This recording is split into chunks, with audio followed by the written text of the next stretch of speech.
Hello and welcome to the latest episode of Damien's Midweek Markets, the show where I talk about what is driving investment markets and what to look out for in the days and weeks ahead. Now, a new week and new highs. This melt up in equity markets continues. So if we look at what's happened in the last week since the last video that I made, the stock market in America is up about 0.93%. The FTSE is up about 0.63%.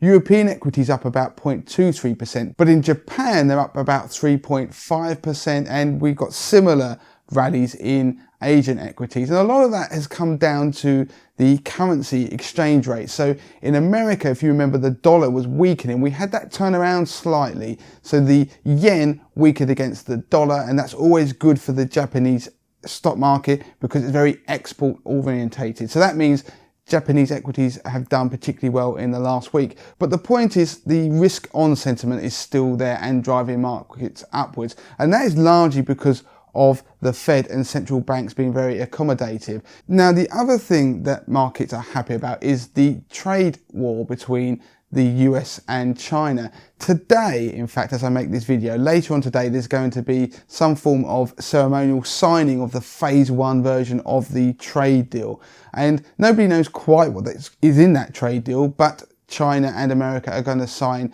this version of the trade deal. But there was some slightly negative news about the trade deal.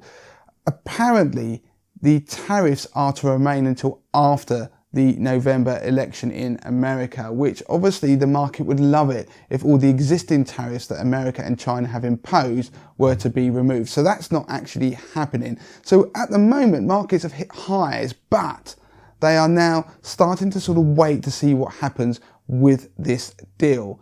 But if you go into the UK, the big news was the pound. Now the pound pulled back and actually fell back below the $1.30 mark. Now the $1.30 mark is a very supportive level, and given that after the UK election we saw the pound rally against every other currency, and particularly against the dollar and up to $1.35, it's given all of that back and broke below that $1.30 level, and people started to suggest that it might head lower, but there's a lot of support around sort of $1.29 and $1.28. So at the moment, the pound has bounced back just above that $1.30 level. And the reason it fell is because there was news that came out about various different members of the Monetary Policy Committee, which are the 9-team strong committee that make the rate decisions in the UK. And they started to hint that more and more of them might vote for a rate cut as early as this January when they have their meeting. Now, the market had been pricing just a 5% chance that interest rates would be cut anytime soon.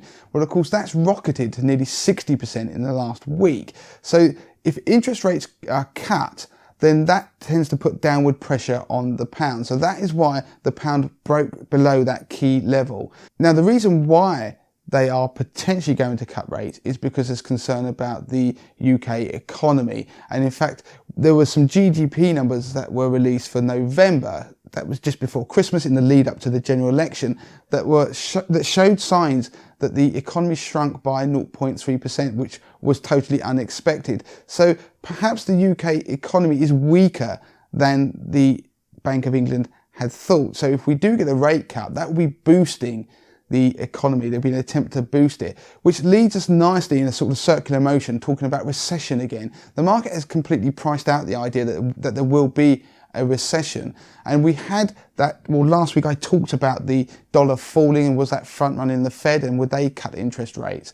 Now, the one thing that could knock the euphoria surrounding equity markets is if we get signs of a recession in the next sort of couple of months, and if in particular at the end of January the US GDP numbers, so the economic numbers, do miss. So keep an eye on that, because there are signs that the economy is still slowing in America, even though lots of people have said we've hit the bottom and things are rebounding. There were some payroll numbers, so some job numbers that came out at the end of last week that missed expectations, so they were on the low side. So there is a potential that we could get a surprise later in the month when it comes to economic numbers in the US. Now, it won't be a recession, because don't forget, a recession is where you get 2 consecutive quarters of contraction in GDP, so we won't be there yet, but it could set up for a bit of a wobble. But at the moment, everybody is happy The market is euphoric. It seems to be that everybody's now piling in. If you look at the analysis of whether it be retail investors, so that's DIY investors, whether it's institutional